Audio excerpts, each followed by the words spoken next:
નમસ્કાર દર્શક મિત્રો, રિયલ સમાચારમાં આપનું હાર્દિક સ્વાગત છે.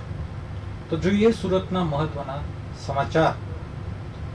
તો સુરત શહેરમાં સીજેપી એટલે કે સિટીઝન ફોર જસ્ટિસ એન્ડ પ્લેસના સમર્થનમાં યોજાનારી રેલીને પગલે કાયદો વ્યવસ્થાની જાળવણી રાખવા માટે પોલીસે કડક કાર્યવાહી કરી છે.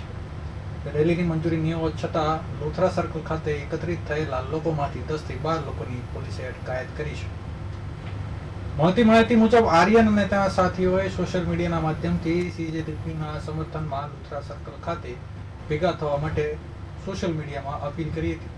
આ આહવાનને પગલે મોટી સંખ્યામાં યુવકો અને વિદ્યાર્થીઓ એકત્રિત થવાના હોવાની જાણકારી પોલીસ તંત્રને મળી હતી. આ રેલી માટે આર્યન નામના વ્યક્તિએ ઉમરા પોલીસ સ્ટેશન ખાતે અરજી કરી હતી, પરંતુ શહેરમાં શાંતિ અને કાયદાના વ્યવસ્થાની સ્થિતિ જળવાઈ રહે તે હેતુસર પોલીસે રેલીને યોજવા માટેની મંજૂરી આપવાનો સ્પષ્ટ ઇનકાર કરી દીધો હતો. આયોજકોની યોજના મુજબ આ રેલી લોથરા સર્કલથી શરૂ થઈ અણુવ્રત દ્વાર થઈ કારગિલ ચોક સુધી જવાની હતી. મંજૂરી ન મળ્યો છતાં મોટી સંખ્યામાં લોકો લોથરા સર્કલ પર એકત્રિત થવા લાગ્યા હતા. માહિતી મળતાની સાથે સુરત પોલીસના ઉચ્ચ અધિકારીઓ સહિતનો કાફલો લોથરા સર્કલ પર પહોંચી ગયો હતો અને ભારે બંદોબસ્ત ગોઠવી દેવાયો હતો. લોકો ભેગા થતા જ પોલીસે તાત્કાલિક એક્શનમાં આવીને 10 થી 12 જેટલા લોકોની અટકાયત કરી હતી અને પોલીસ સ્ટેશન મોકલી આપ્યા હતા. હજુ પણ લોકો એકત્રિત થવાની શક્યતાને ધ્યાનમાં રાખી આગમચેતીના ભાગરૂપે લોથરા સર્કલ ખાતે પોલીસ બંદોબસ્ત ગોઠવી દેવામાં આવ્યો છે અને તે યથાવત રાખવામાં આવ્યો છે.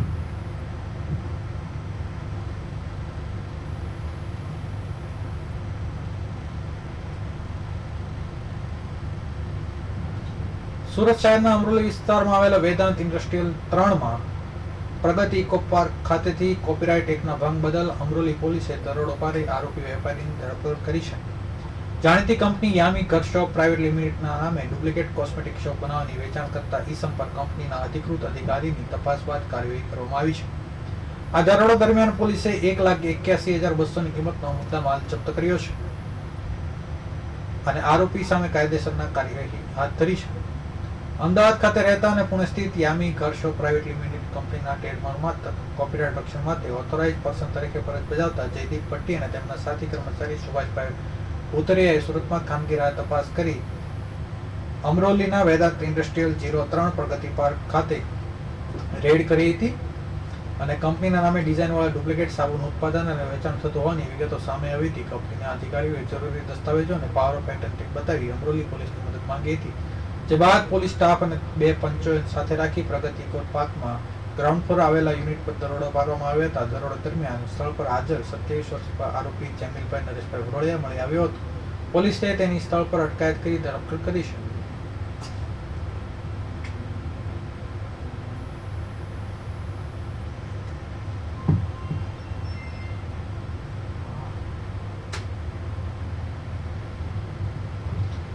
તાજેતરમાં જ વિનાશક પૂર બાદ હજુ શહેર સંપૂર્ણ રીતે સંભાળી શકાયું નથી. ત્યાં જ વરસાદ બીજા રાઉન્ડમાં ફરી સુરત મહાનગરપાલિકાની વરસાદની તૈયારીની કસોટી કરી છે. રાત્રિથી શરૂ થયેલા ધીમા વરસાદે શહેરના અનેક વિસ્તારોમાં પાણી ભરાવાની સ્થિતિ સર્જી દીધી છે. મુખ્ય માર્ગો પર પાણી ભરાવા રેલવે ગરનાળું બંધ કરવાની ફરજ પડી હતી. ભેદવાડ ખાડીની સપાટી ફરી ભયજનક સ્તરે પહોંચતા પાલિકાની પ્રી મોન્સૂન કામગીરીને ડ્રેનેજ વ્યવસ્થા સામે ફરી સવાલો ઉભા થયા છે. સુરતમાં ગત રાત્રિથી ધીમી ધારે વરસાદ પડી રહ્યો છે. તેના કારણે વાતાવરણમાં ઠંડક થતા લોકોને ગરમીમાં રાહત મળી છે, પરંતુ બીજી તરફ ખાડીની સપાટીએ લોકોને પાલિકાનું ટેન્શન વધાર્યું છે. સવારે આશરે 10 વાગ્યાથી સુરતમાંથી પસાર થતી ભેદવાડ ખાડીની સપાટી 7.20 મીટર વટાવી 7.30 મીટર પહોંચી હતી. ખાડી ઓવરફ્લોની સ્થિતિમાં પહોંચી જતા નીચાણવાળા અને ખાડી કિનારાના વિસ્તારો માટે વહીવટી તંત્ર અલર્ટ બન્યું છે. ખાડીનું જળસ્તર સતત વધી રહ્યું હોવાથી સ્થાનિક રહેવાસીઓમાં પણ ચિંતા ફેલાઈ છે. બીજી તરફ ઉધના નવસારી રોડ પર બાટલી બોય કંપની નજીક વરસાદી પાણી ભરાઈ જતા માર્ગની એક બાજુથી વાહન વ્યવહાર માટે બંધ કરવાની ફરજ પડી હતી. ઓફિસ સમય દરમિયાન વાહનોની લાંબી લાઈન લાગી હતી. વાહન ચાલકોમાં ભારે હાલાકીનો સામનો કરવો પડ્યો હતો. આ ઉપરાંત ઉધનાના અનેક વિસ્તારોમાં ફરી પાણી ભરાવાની ફરિયાદ સામે આવી છે. થોડા જ વરસાદમાં વારંવાર સર્જાતી આ સ્થિતિને કારણે સ્થાનિકોમાં ભારે નારાજગી જોવા મળી રહી છે.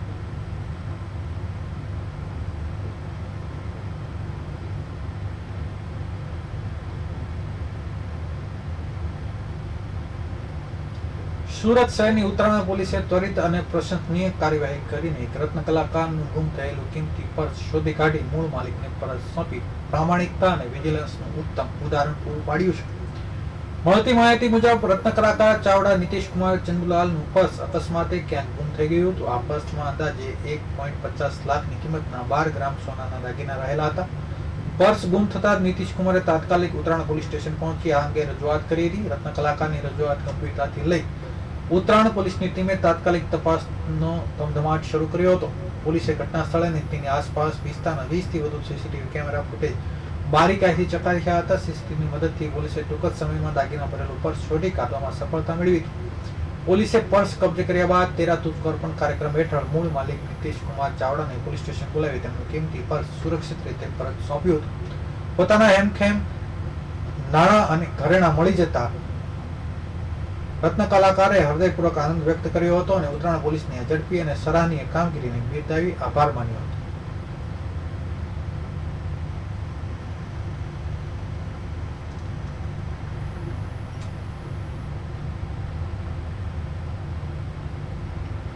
સુરત શહેરના કાપોદ્રા વિસ્તારમાં પોલીસે અસામાજિક પ્રવૃત્તિઓ સામે લાલ આંખ કરીને દારૂના મોટા નેટવર્કનો પર્દાફાશ કર્યો છે. કાપોદ્રા પોલીસે ગુપ્ત બાતમીના આધારે દરોડો પાડી મોટી પ્રમાણમાં વિદેશી દારૂનો જથ્થો ઝડપી પાડ્યો છે. મળતી માહિતી મુજબ કાપોદ્રા પોલીસને નવીપાળ વસાહત નજીક આવેલા એક મકાનમાં ગેરકાયદેસર રીતે વિદેશી દારૂનો મોટો જથ્થો સંતાડાયો હોવાની ચોક્કસ બાતમી મળી હતી. બાતમીના આધારે પોલીસે તાત્કાલિક દરોડો પાડી મકાનમાંથી કુલ 4068 દારૂની બોટલો જપ્ત કરી હતી. પોલીસે સ્થળ પરથી જપ્ત કરેલ દારૂના જથ્થાની કિંમત અંદાજે 5 લાખ કરતા પણ વધુ હોવાની શક્યતા છે. આટલી મોટી માત્રામાં દારૂનો જથ્થો ક્યાંથી આવ્યો, કોને મંગાવ્યો અને કોને સપ્લાય કર્યો તે દિશામાં પોલીસે તપાસ તેજ કરી છે. દરોડા દરમિયાન પોલીસ સ્થળ પરથી એક આરોપીની અટકાયત કરી છે. આ દારૂના કાળા કારોબારમાં અન્ય કયા મોટા માથાઓ સંકળાયેલા છે તે બહાર લાવવા માટે પોલીસે ઝડપાયેલા આરોપીની વધુ પૂછપરછ હાથ ધરી છે. આ સમગ્ર મામલે કાપોદ્રા પોલીસ દ્વારા પ્રોહિબિશન એક્ટ હેઠળ ગુનો નોંધી આગળની કાર્યવાહી હાથ ધરવામાં આવી છે.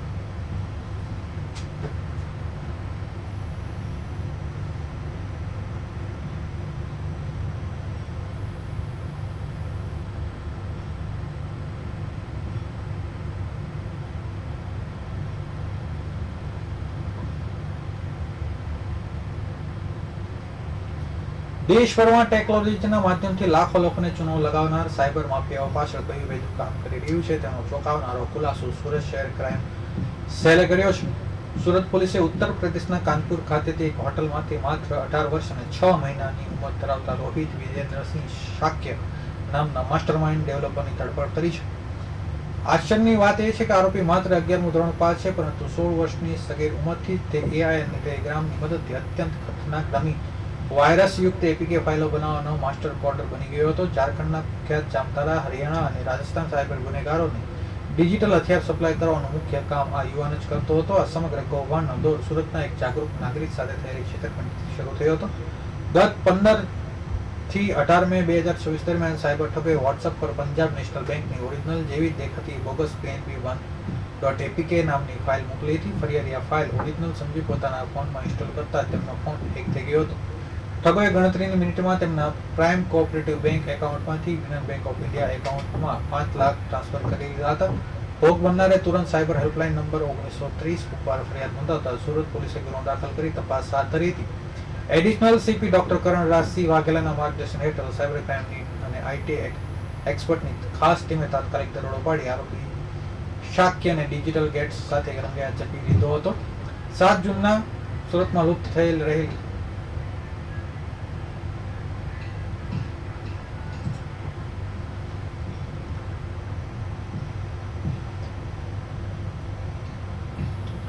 જૂના સુરત લુપ્ત થઈ રહેલી પ્રાચીન સંસ્કૃતિ અને સંસ્કારોને બચાવવા તેમજ સ્થાનિક હિન્દુ અને જૈન સમાજની થતી રહેલી હિજરત અટકાવવા માટે હવે સાધુ સંતો પણ મેદાનમાં આવ્યા છે. ગોપીપુરા સહિતના વિસ્તારોમાં શાંતધારા કાયદાના યોગ્ય અમલીકરણ માટે સાધુ સંતો એક પ્રતિનિધિનું મંડળ એટલે કે ડેલિગેશન સુરત જિલ્લા કલેક્ટરને રૂબરૂ મળી આવેદનપત્ર પાઠવ્યું હતું. સાધુ સંતોએ કલેક્ટર સમક્ષ રજૂઆત કરતા જણાવ્યું હતું કે ગોપીપુરા અને તેની આસપાસના અનેક વિસ્તારોમાં તંત્રની આંખમાં ધૂળ નાખી અશાંતધારાના નિયમોનું ખુલ્લેઆમ ભંગ થઈ રહ્યું છે.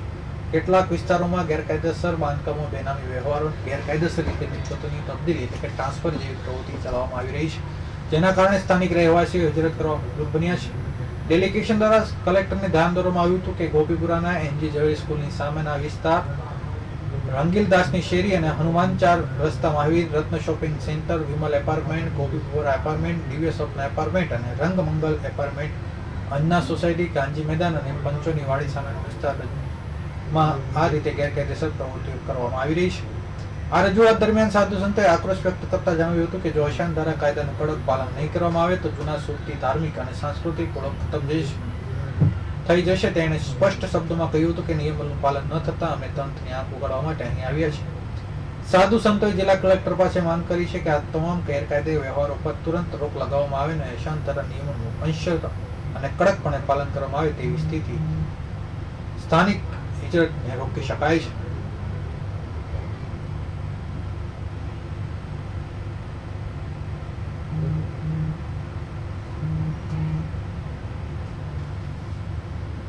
સુરત જિલ્લાના કામરેજ તાલુકામાં એન્ટી કરપ્શન બ્યુરો દ્વારા એક સફળ ટ્રેપ ગોઠવી લાંચ રૂશ્વત લેતા 2 સરકારી કર્મચારીઓને ઝડપી પાડવામાં આવ્યા છે.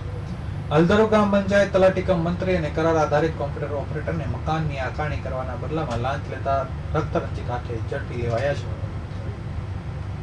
મળતી માહિતી મુજબ કામરેજ તાલુકાના હલદરો ગામ પંચાયત વિસ્તારમાં નવા બાંધકામ થયેલ રહેણાંક મકાનની આકારણી કરી આપવા માટે અરજદાર પાસે લાંચની માંગણી કરવામાં આવી હતી. આ કામ માટે 7,000 થી લઈને 14,000 સુધીની લાંચ માંગવામાં આવી હતી, જેમાં અંતે 7,500 ની લાંચ નક્કી કરવામાં આવી હતી. લાંચની માંગણીથી કંટાળી અરજદારે અંગે એન્ટી કરપ્શન બ્યુરોનો સંપર્ક કરી ફરિયાદ નોંધાવી હતી. ફરિયાદના આધારે એસીબીની ટીમે આયોજનબદ્ધ રીતે સટકું ગોઠવ્યું હતું. આ ટ્રેપ દરમિયાન તલાટી કમ મંત્રી અને કોમ્પ્યુટર ઓપરેટર લાંચની રકમ સ્વીકારતા એસીબીની ટીમે રંગે હાથે ઝડપી લીધા હતા. તલાટી કમ મંત્રી ભરતભાઈ બચુભાઈ વાળા અને નિખિલભાઈ સંજયભાઈ પાલિયા કરાર આધારિત કોમ્પ્યુટર ઓપરેટર દ્વારા એસીબીએ બંનેને રંગે હાથે ઝડપી લીધા હતા અને આરોપીની અટકાયત કરી તેમની સામે કાયદેસરની કાર્યવાહી હાથ ધરી છે. આ કેસમાં અન્ય કોઈની સંડોવણી છે કે કેમ તે દિશામાં વધુ તપાસ શરૂ કરવામાં આવી છે.